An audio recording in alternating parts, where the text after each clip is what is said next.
ভবানীগড় রাজ্যের রাজা ছিলেন বিক্রমাদিত্য। প্রজা, ধন সম্পদ কোনো কিছুরই অভাব ছিল না তার রাজ্যে। কিন্তু ভাগ্যের কি নির্মম পরিহাস, রাজা তার দুই রানীকে নিয়ে পড়েছিলেন মহা বিপদে।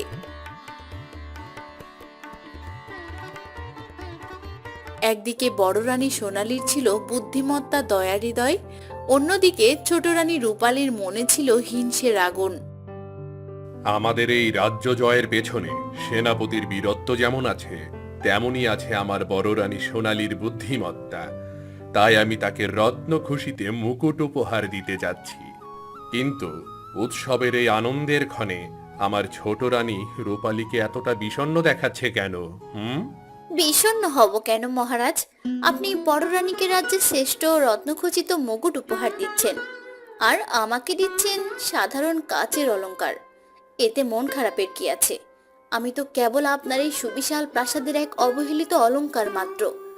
আমাকে নিয়ে তো ভাববার কি আছে? ছোট, এসব কি? তুই আমাকে ভুল বুঝছিস। আমার রত্নখচিত মুকুটের কোনো প্রয়োজন নেই। মহারাজ ভালোবাসার প্রতীক হিসেবে যা দেন তাই অমূল্য। তুই চাইলে আমার এই রত্নখচিত মুকুটটি নিতে পারিস, আমার এতে বিন্দু মাত্র আপত্তি নেই। তোর দান করাই ভিক্ষা আমি চাই না সোনালি। আমি চাই মহারাজ ভালোবেসে আমাকেও রত্নখচিত মুকুট উপহার দিক। হ হ রানীমা, মুকুটটি আপনার লাইগাই। আপনি বেদিতে এই মুকুট আমরার কারো মাথায় দেখবার চাই না। সোনালী, আমি চাই মুকুটটি শুধু তোমার মাথায় উঠুক। এই মুকুটের যোগ্য রানী তুমি। মহারাজ, এই মুকুট আপনি রূপালীকে দিয়ে দিন, আমার মুকুটের কোনো প্রয়োজন নেই। আদিককে তা দেখে আর বাঁচি না। তোদের এই মুকুট কে চেয়েছে? আমি তো চাই পুরো সিংহাসন। একদিন এই ভবানীগড়ের সিংহাসনের মালিক হব, আর তারপর তোদেরকে দেখে নেব। এই বলে রাজা বড় রানী সোনালীর মাথায় মুকুটটি পরিয়ে দিল। অপরদিকে রানী রূপালী রাগে ফেটে পড়ছিল। সে তার ঘরের মধ্যে পায়চারি করতে লাগলো আর ভাবতে লাগলো কিভাবে মহারাজের চোখে তাকে বিষ বানানো যায়।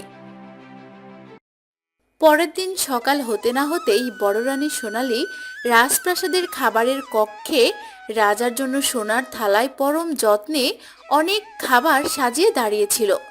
রাজা খেতে বসে। আহ সোনালী, তোমার হাত থেকে এই সোনার থালার খাবার খেলে আমার যেন সব ক্লান্তি দূর হয়ে যায়। এই থালার খাবার আমাকে এক অদ্ভুত তৃপ্তি দেয় রানী। মহারাজ, আপনার সন্তুষ্টই আমার সবচেয়ে বড় উপহার। এই সোনার থালাটি পিতা মারা যাবার আগে আমাকে দিয়েছিল। বলেছিল আমার রাজপুত্র জামাইকে এই থালায় খাওয়াবে, তাকে সব সময় সম্মানের সাথে রাখবে। তাহলে তোমার ঘরে শান্তি, অভাব অনটন কোনো কিছুরই অভাব হবে না। কি হয়েছে রূপালী? তুমি কিছু বলছো না যে? সোনালী আমাকে এত আদর যত্ন করছে, আর তুমি শুধু চেয়ে চেয়ে দেখছো। বুঝতে পারছো তার সাথে তোমার পার্থক্যটা কোথায়? আজ বড্ড বেশি হয়ে যাচ্ছে রে সোনালি। তোর মায়া রূপ দিয়ে তুই মহারাজকে আমার থেকে দূরে সরিয়ে নিচ্ছিস। এর ফল তোকে ভোগ করতেই হবে। মহারাজ, আমি চাই সোনালি আপনার চোখে প্রিয় হয়ে থাকুক। সবাই মিলে তো আপনার মনে জায়গা নিতে পারবো না, তাতে আপনার মনের জায়গায় কমতি পড়ে যাবে। আপনি সোনালিকেই জায়গাটা দিন। ছোট, এসব কি আবোল তাবোল বলিস? মহারাজ তোকেও অনেক বেশি পছন্দ করে। রানী রূপালী রাগে ফেটে পড়ছিল। সে তার ঘরের মধ্যেই আপন মনে বলতে শুরু করে।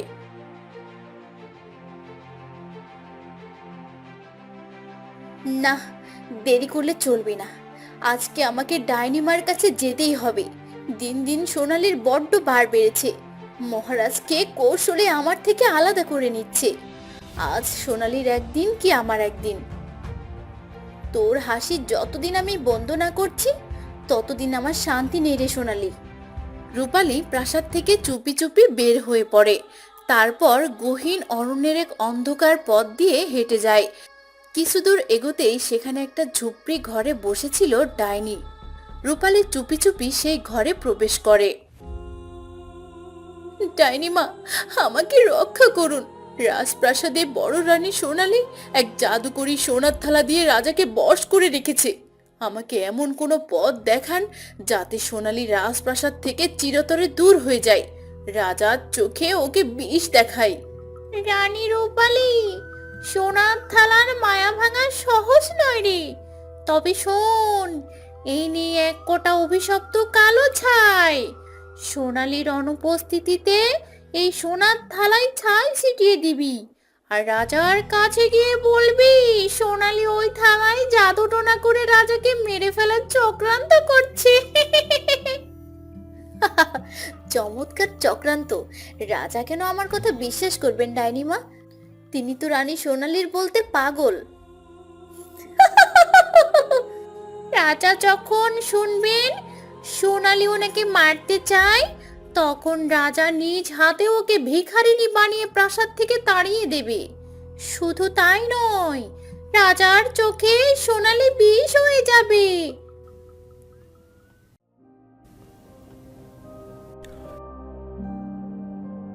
কি হলো সোনালী? আজ তোমার সোনার থালায় আমাকে খাবার দিচ্ছ না কেন? আরে সোনালী, কোথায় গেলে সোনালী? আরে কি হয়েছে সেটা তো বলবে। আজকে সামনের সোনার থালা নেই, আজকে সোনালী নেই, কি হয়েছে তার, কি হয়েছে? কিভাবে যে বলবো মহারাজ, আপনার তো বিশ্বাস করতে কষ্ট হবে, তারপরও সত্যটা মেনে নিতেই হবে। দেখুন, বড় রানী সোনালী আপনাকে মেরে ফেলার জন্য এই থালায় বিষাক্ত জাদু টোনা করেছিল। তাই তো প্রতিদিন সে এই সোনার থালায় আপনাকে খাবার খাওয়ায়। আমি যদি টের না পেতাম, তাহলে আজ আপনাকে প্রাণে মেরে ফেলতো। রাজমহলের রাজবৈদ্য এই কালো ছাই পরীক্ষা করে বলেছে এটা প্রাণঘাতী বিষ। এতে কেবল আপনার জীবন নষ্টের হুমকি ছিল। কি বলছো এসব? তা হবে কেন? আহ, এই এই সোনালী আমার সাথে এমন করতে পারে না। সোনালী এখন কোথায়, কোথায়? মহারাজ রাজ কারাগারে নিক্ষেপ করেন, সে এখন বন্দি আছে। রূপালী, ধৈর্যের সীমা শেষ হয়ে যাচ্ছে। তাড়াতাড়ি সোনালীকে আমার সামনে নিয়ে এসো।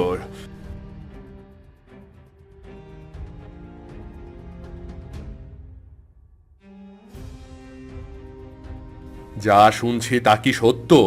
তুমি আমার প্রাণ নিতে চেয়েছিলে? যাকে আমি এত ভালোবেসেছি, সেই তুমি আমার সাথে এই বিশ্বাসঘাতকতা করলে? মহারাজ, বিধাতার দোহাই, আমি কিচ্ছু জানি না। ছোট বোন রূপালী আমাকে ফাঁসানোর জন্য এই চক্রান্ত করছে। আপনি আমার চোখের দিকে তাকিয়ে দেখুন মহারাজ, আমি একটা মিথ্যা কথা বলছি না। আপনি আমাকে একবার বিশ্বাস করুন। থামো সোনালী, প্রমাণের পর আর কোনো কথা বলা চলে না। প্রহরীরা, এই মুহূর্তেই এর গায়ের অলংকার খুলে নাও। ছেঁড়া সুতির কাপড়ে একে ভিখারিনী বানিয়ে অতল বনে তাড়িয়ে দাও। আজ থেকে ভবানীগড়ে সোনালীর কোনো স্থান নেই, কোনো স্থান নেই। মহারাজ, বিধাতার দোহাই, আমি কিচ্ছু জানি না। ছোট বোন রূপালী আমাকে ফাঁসানোর জন্য এই চক্রান্ত করছে। আপনি আমার চোখের দিকে একটাবার তাকান, দেখুন মহারাজ, আমার চোখে কোনো মিথ্যা নেই। প্রহরীরা কান্নারত সোনালীকে টেনে বের করে নিয়ে যায় প্রাসাদ থেকে।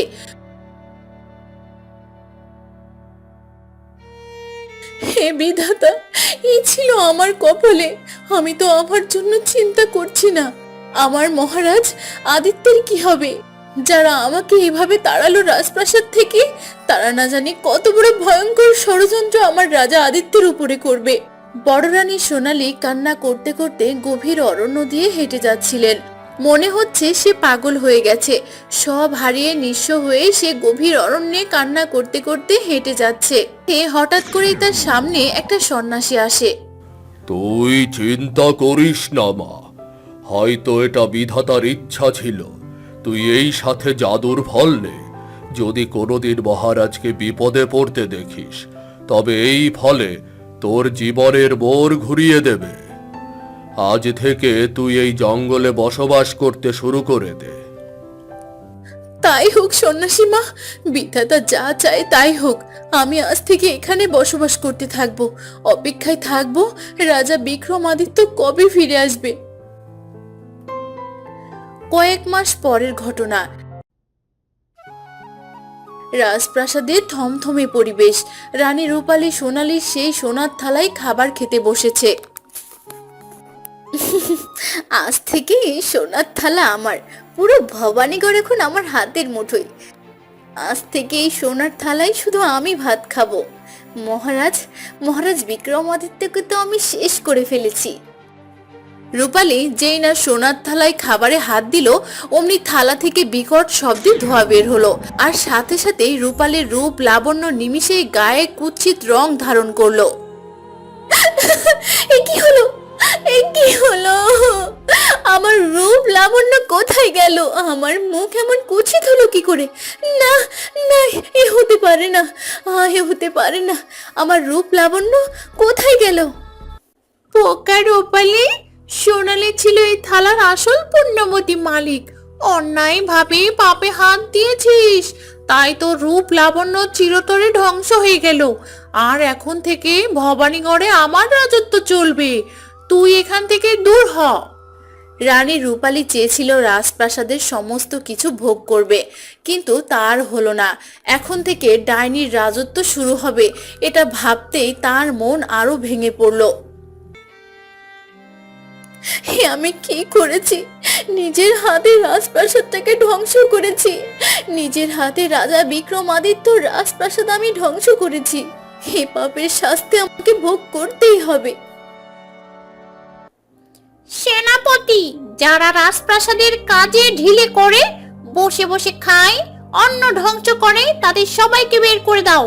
এই রাজপ্রাসাদে আজ থেকে আমি যা বলবো তাই হবে, নইলে একটারও রক্ষে নেই।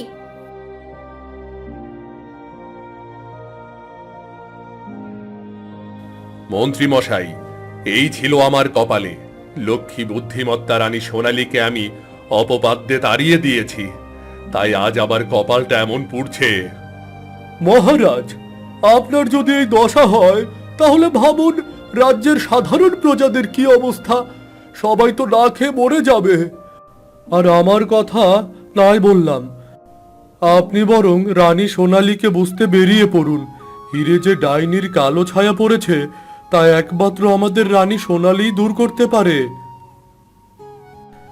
তুমি ঠিক বলেছ। আমি আজ নিজের ভুলের খেসারত নিজেই দিচ্ছি। আমাকে আর দেরি করলে চলবে না।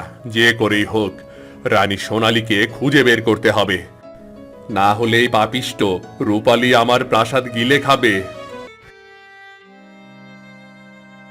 এ আমার কোন পাপের ফল? আমি অন্ধ হয়ে আমার নিষ্পাপ সোনালীকে তাড়িয়ে দিয়েছিলাম। রূপালীর মিথ্যা চক্রান্ত বুঝতে পারিনি।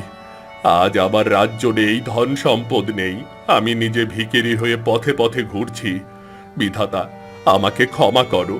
আমি শুধু আমার সোনালীকে একবার বুকে টেনে নিতে চাই। সোনালী, সোনালী, কোথায় তুমি? কোথায়? কে কে দরজার সামনে? সোনালী, তুমি বেঁচে আছো? মহারাজ, আপনি আপনি এখানে? রাজপ্রাসাদ ছেড়ে আপনি এখন বনের ভিখারি হয়ে গেছেন? এ কি হয়েছে মহারাজ আপনার?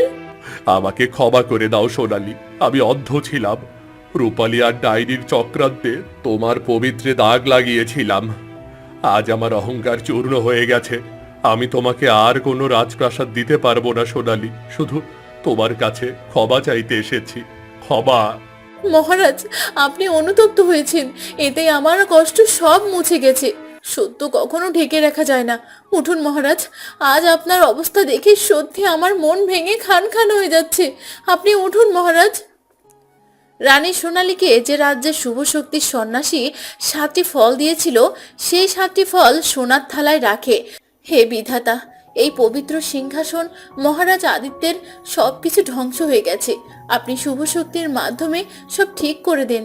সোনালীর হাতের ছোঁয়ায় সোনার থালা আবার জলজল হয়ে উঠল। ডাইনি চিৎকার করতে করতে সে ঘর থেকে পালালো আর বাতাসে মিলিয়ে গেল। প্রহরীরা, এই পাপী রূপালীকে বন্দি করো।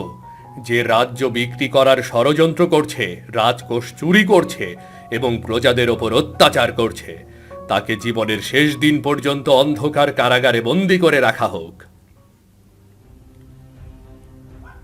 সোনালী, তুমি এই ভবানীগড়ের ভাগ্য ও শক্তি। চলো রানী, এবার আমাদের ভালোবাসায় নতুন করে রাজ্য গড়ে তুলি। চলো চলো।